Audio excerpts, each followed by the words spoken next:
Apabila fungsi ginjal terganggu, seperti pada kasus gagal ginjal yang mungkin Sobat AI Care sudah pernah tonton di video sebelumnya, maka akan rentan menyebabkan gangguan fungsi organ lain bahkan kematian.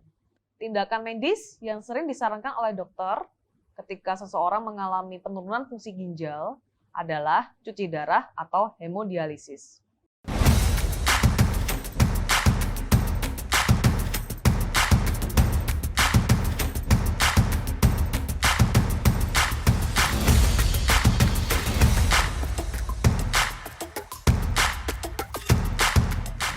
Ginjal adalah salah satu organ tubuh yang berfungsi untuk detoksifikasi darah dan menyaringnya dalam bentuk urin.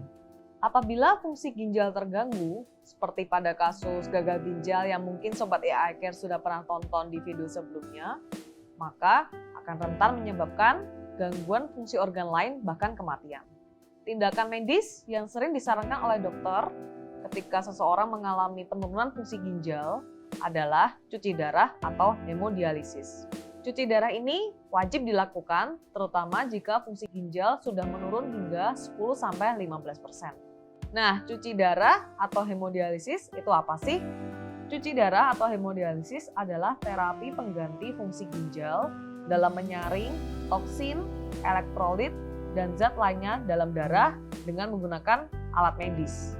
Karena itu, cuci darah atau hemodialisis sering juga disebut dengan ginjal pengganti atau artifisial. Meskipun demikian, terapi cuci darah atau hemodialisis tidak dapat menggantikan fungsi ginjal sepenuhnya dan tidak dapat juga menyembuhkan kelainan yang disebabkan oleh gagal ginjal, karena ini hanyalah terapi pengganti. Nah, beberapa indikasi seseorang diwajibkan melakukan cuci darah. Pertama, gagal ginjal akut. Kedua, kelainan otak akibat gagal ginjal. Ketiga, adanya gangguan elektrolit yang mengancam nyawa, seperti hiperkaliemi. Keempat, gangguan kelebihan cairan hingga menyebabkan sesak napas. Kelima, malnutrisi. Dan keenam, gangguan asam basa di dalam tubuh. Nah, berikut juga beberapa kontraindikasi atau pertentangan seseorang melakukan cuci darah.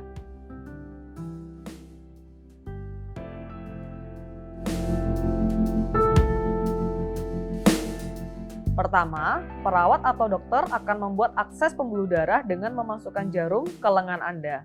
Mungkin sebelumnya Anda akan diberi obat bius oles. Kedua, setiap jarum akan terhubung dengan mesin dialisis melalui sebuah tabung. Ketiga, darah Anda selanjutnya akan teralir melalui saluran tabung menuju ke mesin untuk dilakukan penyaringan atau cuci darah. Dan yang terakhir, setelah darah melalui proses penyaringan dan detoksifikasi, darah akan dialirkan kembali ke dalam tubuh Anda.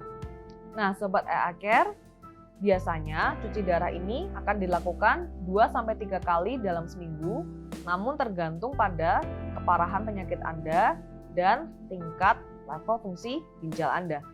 Namun, hemodialisis ternyata juga dapat dilakukan di rumah, mungkin dengan fasilitas yang lain yang bisa dibawa ke rumah dengan frekuensi yang lebih sering. Proses hemodialisis atau cuci darah juga memiliki beberapa efek samping. Pertama, akses pembuluh darah dapat mengalami infeksi atau penyumbatan sehingga mungkin perlu dilakukan pembedahan minor untuk mengganti akses pembuluh darah tersebut. Kedua, gangguan keseimbangan elektrolit dapat terjadi sementara dan mungkin dapat menyebabkan kram otot. Ketiga, mungkin dapat terjadi penurunan tekanan darah tiba-tiba sehingga Anda mungkin merasakan pusing.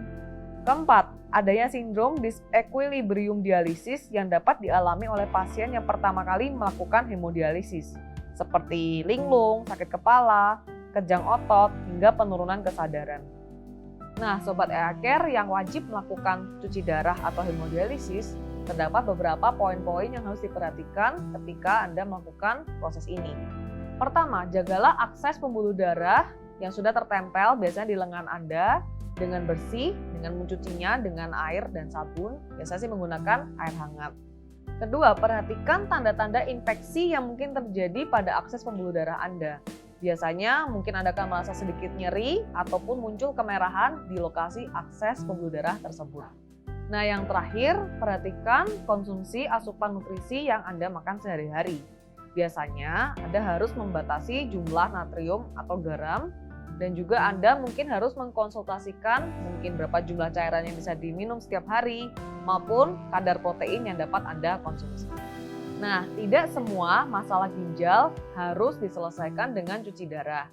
Biasanya prosedur ini akan dilakukan apabila tidak ada pilihan lain atau pilihan pengobatan lain yang dapat Anda terima. Apabila Sobat EA Care melakukan cuci darah atau hemodialisis dan mengalami beberapa efek samping seperti yang tadi sudah disebutkan, segera konsultasikan ke dokter Anda ya.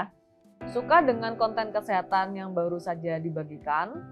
Jangan lupa untuk follow sosial media kami, kunjungi website kami, dan juga ikuti perkembangan dari kami selanjutnya. EA Care, your smart health companion. Terima kasih.